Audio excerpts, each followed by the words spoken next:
ministro André Mendonça, agora na Advocacia Geral da União, entrou com uma ação no Supremo Tribunal Federal pedindo a suspensão de um decreto de João Dória que proíbe a realização de atividades religiosas por causa da pandemia de Covid-19. O pedido mira o ato do governador paulista, mas Mendonça solicita também que a suspensão da restrição valha para todos os estados. Como Dória prorrogou a proibição de cultos e missas até o dia 11 de abril, o AGU pede urgência ao STF por causa da comemoração da Páscoa neste domingo pelos cristãos. Diz trecho do pedido, abro aspas. Para os mais de 2 bilhões de fiéis que professam a fé cristã no mundo, a Páscoa é talvez a celebração mais importante de todas, unindo todos os segmentos do cristianismo, como o catolicismo romano, a ortodoxia oriental e o protestantismo. Fecho aspas. Augusto Aras, procurador-geral da República, já havia enviado ao Superior Tribunal Federal, nesta quarta-feira, um pedido para suspender os decretos de prefeituras e estados que impedem a realização de cultos e outras atividades religiosas durante a pandemia do coronavírus. Para Aras, as igrejas e templos podem funcionar desde que respeitem os protocolos de segurança que evitam a contaminação. Mas com você, Zé, o que achou dessa movimentação aí do ministro André Mendonça, desse pedido feito pela Advocacia Geral, Zé? É coerente. Veja bem, a religião é um serviço essencial. Ela é garantida em todas as circunstâncias. Você veja que nas prisões, nas piores prisões, há sim um acesso de um religioso aos presos e até aos que estão nos corredores da morte.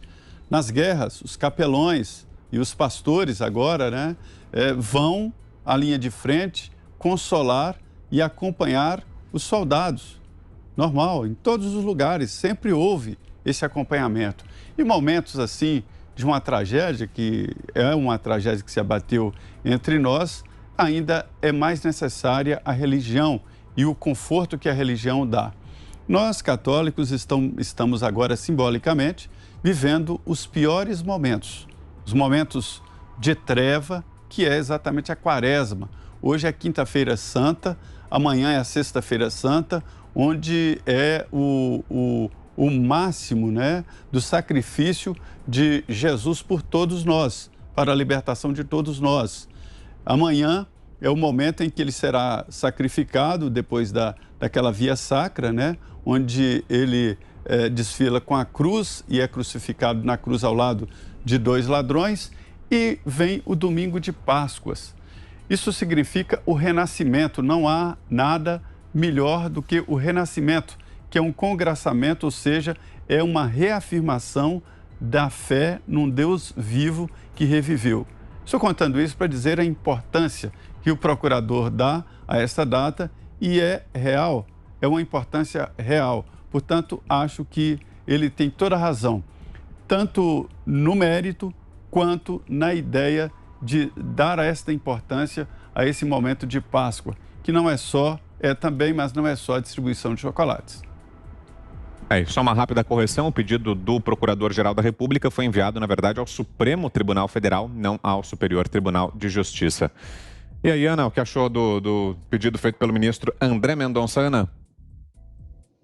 Não apenas coerente, como o Zé disse, mas uma obrigação, e que essa medida aí inspire também o próprio Ministério Público a atuar nas esferas estaduais. Nós temos visto aí tanto cerceamento às nossas liberdades individuais protegidas pela Constituição.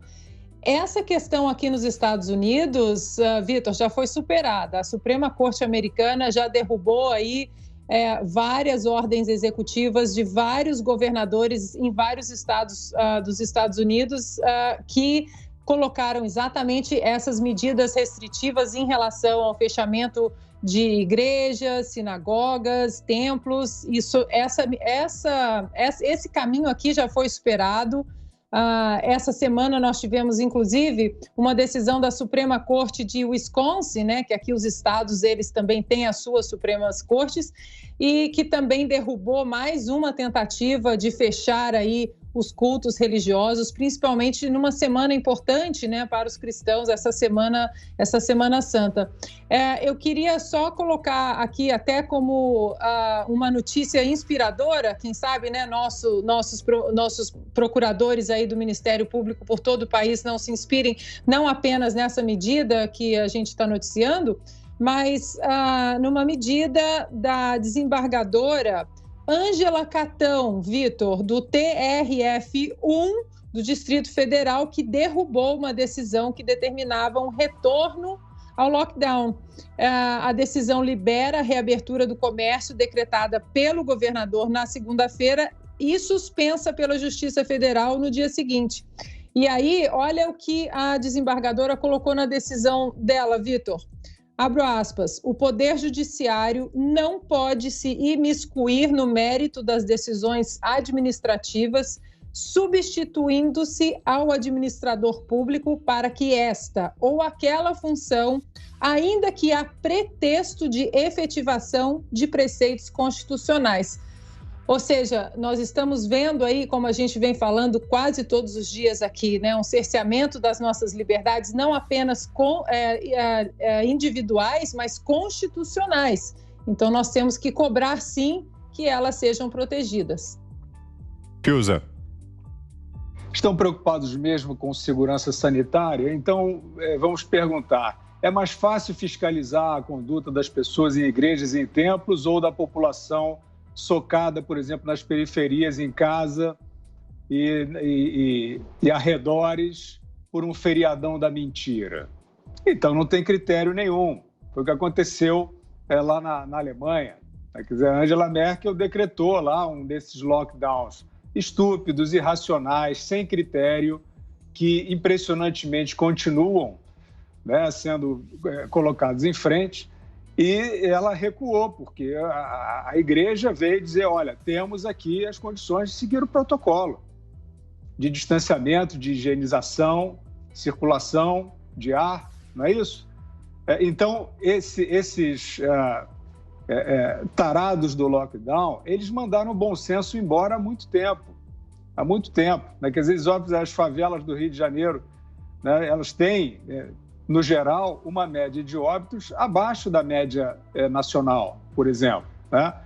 Isso não é absolutamente nenhum convite à aglomeração, é só uma constatação de que este sonho, essa miragem de que você interrompendo o funcionamento da sociedade, dizendo que as pessoas têm que sumir do mapa, você está protegendo a população do contágio. O contágio está se dando. E os levantamentos são conclusivos sobre isso. Né? A radiografia exatamente do mapa do contágio não se tem, mas tem-se a constatação. As áreas mais trancadas são as que mais sofrem, são as que têm os piores índices de enfrentamento da pandemia, em todos os quesitos.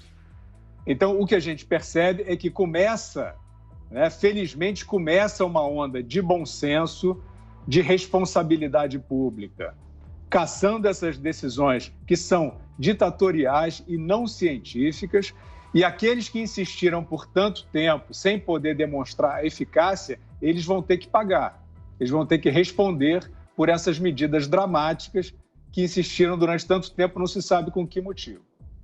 Augusto. Agora, antes do lockdown mais severo aí que aconteceu desde o começo da pandemia no Brasil, era de 2 mortos. Quando estava naquela crise total, 2 mortos por dia, a média. Agora a média é de 2 mortos por dia, depois desse lockdown. Os caras estão se enfrentando nas ruas, os caras que andam para comprar qualquer coisa são ameaçados pelos fiscais do Edinho, que ganham dinheiro agora para fiscalizar. São as patrulhas fascistas, né? Esses sim são os fascistas. Eles atacam os que estão caminhando para comprar um remédio, por exemplo. Eles não querem saber, chamando quem faz isso de fascista. Aqui, esse lockdown é brincadeira. Quer dizer, os autores do lockdown, os mentores do lockdown não fazem, não se preocupam com o isolamento. Estava pensando em coisas simples. Aí algum deles está cabeludo, está sem ir ao barbeiro, sem cortar o cabelo, No entanto, todos os salões de cabeleireiros e todas as barbearias estão fechadas. Como é que eles fazem? Chamam em casa, mas o teu perigo do contágio não é por causa da... Como é que eles sabem se o barbeiro não está usando equivocadamente esses aparelhos? Não. Estão todos com o cabelo assim, estão todos passeando. No interior, hoje um amigo meu disse que cruzou num resort aqui no interior de São Paulo, deu nome, tudo aí, até o fim do programa eu pego aqui. Cruzou com o chefe de gabinete, secretário particular do Dória. Tá lá numa boa. Ele já teve Covid, tá com a mulher. O casal já teve Covid. 19 aí. Mas eles podem transmitir. Ninguém sabe, tá? Estão lá, uma boa, confraternizando e tal. Essa turma vive em reunião. Eles só se reúnem para decidir que nós não podemos andar nas ruas. Agora, Araraquara se chegou à perfeição. Só pode andar nas ruas os caras encarregados pela Edinha de proibir que se ande nas ruas. Que tal? É isso.